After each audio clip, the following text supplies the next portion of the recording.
이 시간에는 그 이름이라는 제목으로 함께 본문의 말씀을 나누기를 원합니다. 제가 우리 아이가 큰 애가 어렸을 때 이제 성탄절에 교회를 다녀오더니만 저인데 그렇게 물어요. 아빠, 왜 예수님은 이름이 세 개야? 오늘 본문의 말씀으로 아마 설교를 들었던 것 같습니다. 그래서 제가 그랬습니다. 비밀이야. 그 예수님의 이름이 우리 가운데 있어서 참 비밀입니다. 뭐 나쁜 의미의 비밀이 아니라, 감추고 싶은 비밀이 아니라 그 속에 담겨 있는 그 뜻이, 그 의미가 참 큰 비밀이다라는 거죠.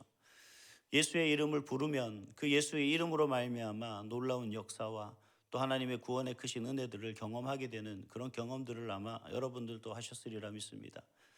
제가 즐겨 듣던 찬양 중에 그 송명희 시인이 쓴 그 이름, 예수 그 이름이라는 찬양이 있습니다. 예수 그 이름 나는 말할 수 없네. 그 이름 속에 있는 비밀을, 그 이름 속에 있는 사랑을, 그 사랑을 말할 수 없네. 그 풍부한 표현 못해서 비밀이 되었던 그 이름, 그 이름 속에 담겨 있는 놀라운 그 의미와 그 사랑이 바로 그 송명희 시인을 통해서 우리 가운데 전해지게 됐던 것 같습니다. 사실 오늘 본문의 말씀들을 이야기하면 우리에게 주어지는 그 놀라운 이야기들 속에 사실 우리가 믿지 못하는, 또 믿을 수 없었던 그러한 사실들이 있습니다. 물론 우리가 믿음이 연약했기 때문에 과연 예수님께서 이 땅에 오신 게 정말 성령으로 말미암아 이 땅에 오셨다는 사실이 참 쉽게 믿어지지 않는 사실들이었습니다. 그 이름 속에 담겨 있는 그 과연 그 큰 비밀이 우리에게 있어서 얼마나 크고 위대한 비밀이었는지, 그 비밀이 우리에게 주는 그 놀라운 은혜는 또 어떤 것이었는지 사실 우리가 마음속 깊이 경험하지 못했던 적도 있습니다.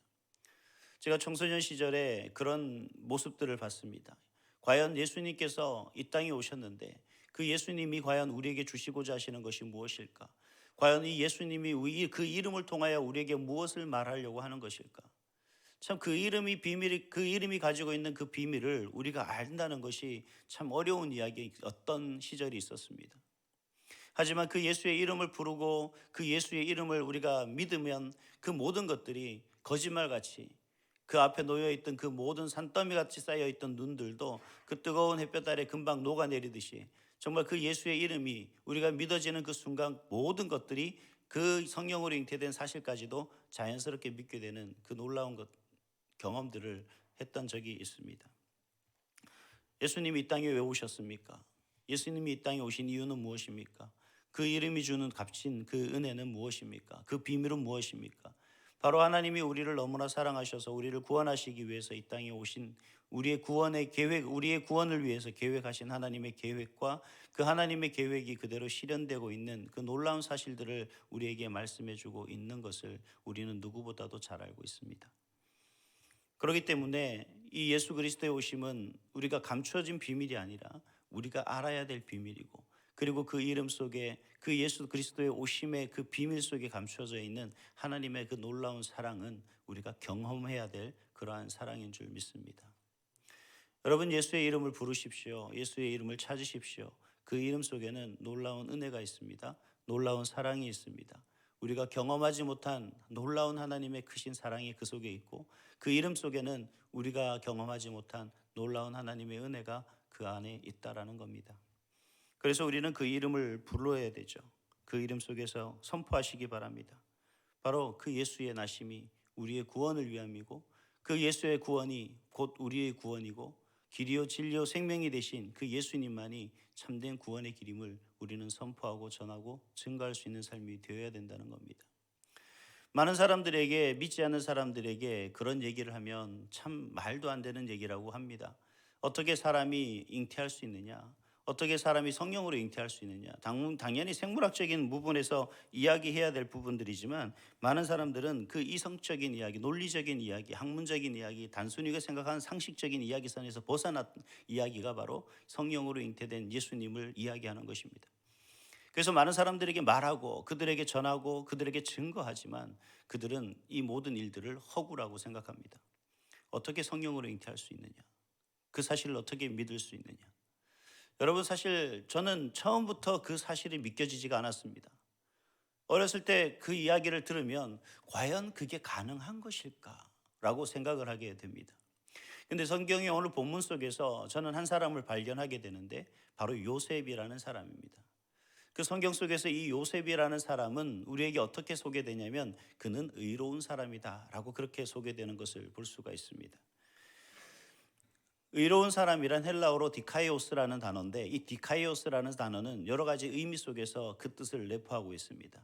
대표적인 게 바로 율법적인 부분에서 인간적인 모습 속에서 가장 율법적으로 가장 윤리적이고 그다음 이성적이고 그다음에 논리적인 사람이라는 것을 설명해 주는 그런 의미가 담겨 있습니다.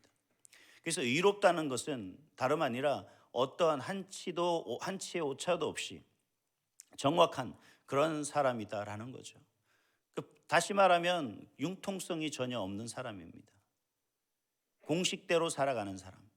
법의 테두리 내에서 조금 더 벗어나려고 하지 않는 사람이 바로 이 요셉이라는 사람입니다. 그래서 성경에도 보면 이 요셉은 약혼한 그 아내 마리아가 임신했다는 소식을 듣고 성령으로 잉태했다는 사실과 전혀 상관없이 임신했다는 사실을 듣고 어떻게 합니까? 19절에 보니까 드러내지 않고 가만히 끊고자 했다라고 그렇게 기록하고 있는 것을 볼 수가 있습니다. 결국 뭐냐면 그는 율법적이고 논리적이고 이성적인 사람이기 때문에 이제 그 사람에게 피해를 끼치거나 그 사람에 대해서 어떤 나쁜 소문을 드러내는 것이 아니라 그는 조용히 그와의 관계를 단절함으로 그 모든 일들을 무마하려고 했던, 없는 것으로 치부하려고 했던 그러한 놀라운 논리적이고 이성적인 판단을 하는 그러한 사람이었다라는 말씀입니다. 여러분, 과연 논리적이고 이성적인 이러한 사람이 율법의 잣대 속에서 정확하고 한치의 오차도 없는 그 사람이 과연 성령으로 잉태됐다라고 하는 그 이야기를 믿을 수 있겠습니까? 믿기 힘든 이야기죠. 도저히 받아들일 수 없는 이야기입니다. 사실 우리가 모든 다른 사람들이 믿지 않는 사람들이 이제 명절이 다가옵니다면 일가 친척 가운데 분명히 하나님을 믿지 않는 사람들에게 여러분 그 얘기를 한번 해보세요. 내가 믿는 예수님은요, 바로 이런 생물학적인 그러한 관계 속에서 일어나는 현상이 아니라 초자연적인 현상입니다. 처녀가, 결혼하지도 않은 처녀가, 남자를 알지도 못하는 처녀가 임신하여 태어난 그 예수님이 바로 우리가 믿는, 내가 믿는 예수님입니다 라고 이야기를 하면 많은 사람들이 그런 얘기를 할 겁니다. 말도 안 되는 소리를 하십니다. 하지만 저와 여러분들은 이 말도 안 되는 이야기가 너무나 우리 가운데 사실적으로 다가오고 있습니다.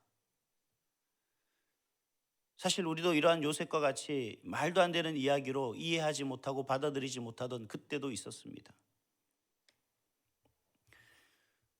그런 요셉에게 하나님은 놀라운 역사하심으로 그 일들이 사실임을 증명하는 것을 볼 수가 있습니다. 주의 사자가 현몽에서 그 요셉에게 직접 말하기도 하고 또 무엇보다 선지자의 말씀으로 그를 설득하는 그 모든 과정을 볼 수가 있습니다. 사실 어떻게 보면 가장 논리적이고 이성적인 그러한 요셉에게 지금 주의 사자가 현몽하여 가장 논리적이고 이성적으로 그를 설명하고 설득하고 있는 그 모습을 보게 되는 거죠. 근데 사실 여기서 그가 하나님께서 지극히 이성적으로 논리적으로 요셉을 설득한다고 해서 그 요셉이 그 사실을 믿게 되는 것은 아니었다는 겁니다. 가장 중요한 건 뭐냐면 하나님은 그에게 하나님의 살아계심과 하나님의 놀라운 구원 계획을 이야기하고 있었던 거죠. 이사야서 7장 14절의 말씀을 다시 한번 그 요셉에게 이야기하면서 뭐라고 이야기하고 계십니까? 보라, 처녀가 잉태하여 아들을 낳을 것이요 그 이름을 임마누엘이라 하니라. 바로 예수님, 하나님께서 계획하셨던 그 구원 계획의 일환으로 그 예수님이 우리 가운데 친히 직접 오셨다는 사실을 그에게 말함으로 말미암아 그는 바로 그 마리아를 받아들일 수 있도록 하나님께서는 역사하셨다는 사실입니다.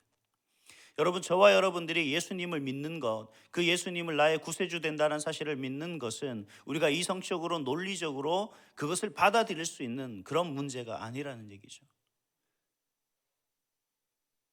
다시 말하면 우리가 이 땅에 살아가는 그 가운데 그 예수의 이름을 믿게 되는 그 순간은 우리가 이성적이었기 때문에, 우리가 논리적으로 논리정연한 이야기를 우리가 받아들었기 때문에 내가 이해하고 깨달아 알게 된 것이 아니라는 얘기입니다. 전적인 하나님의 은혜요, 하나님의 역사하심입니다.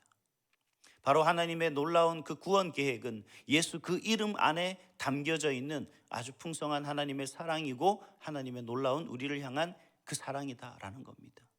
그렇기 때문에 그 이름 안에는 기쁨이 있고 감사가 있고 놀라운 하나님의 사랑이 담겨 있고, 그렇기 때문에 함부로 우리가 그 이름을 부른다는 것이 때로는 죄책감이 들고, 그 이름 앞에 우리가 무릎 꿇을 수밖에 없고, 그 이름 앞에 우리가 하나님께 영광 돌릴 수밖에 없다는 사실을 깨달아 알게 된다라는 것이죠.